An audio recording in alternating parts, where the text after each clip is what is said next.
నమస్కారం చేస్తాను. ఇంత ఆదరణ అనుభవాలు నా మీద చూపెట్టని కళలో ఊహించలేదు. నాకు ఇంకా బాధ్యత వేస్తారు మా మంత్రుల గ్రామస్తులు. ఎందుకంటే ఇంత భారీ మెజార్టీ ఇచ్చి రావడం జరుగుతుంది. మీ గీతగా మీ ఇంట్లో మంత్రిగా రాజకీయ మీద బుధం మీద ఇంకెక్కువ కష్టం పెట్టిను. ఇంత ఆదరణ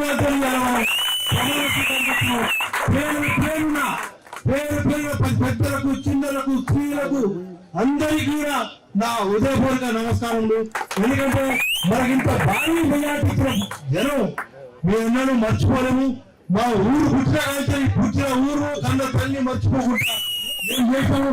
అదే విధంగా మీ అందరూ కూడా మేము చర్యలు రాజాలని మీ అందరినీ కాపాడుతామని ఈ సభాముఖంగా మీకు తెలియజేస్తున్నాను.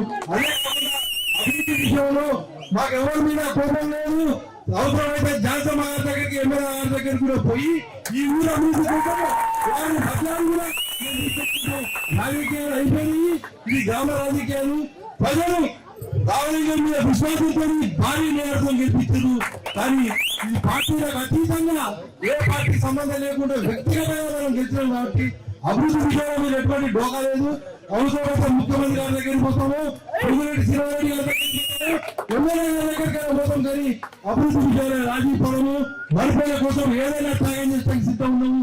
ఇప్పుడు రావడం గారికి మీరంతా బాధ్యత తక్కువ పెట్టిండు. 10 వార్డు మెంబర్ కూడా కలుపుకుంటాం, 10 మంది వార్డు మెంబర్లు సర్పంచ్ ఈ గ్రామానికి ఆల్రెడీ మనం మైబాద్ జిల్లాని అత్యధికంగా మనం డెవలప్మెంట్ చేసుకున్నాము. ఇంకా పాత వరంగల్ జిల్లానే కంటే మంచిగా ఈ ఊరు చేస్తామని కూడా ఈ సభాముఖంగా మీకు తెలియజేస్తున్నాం.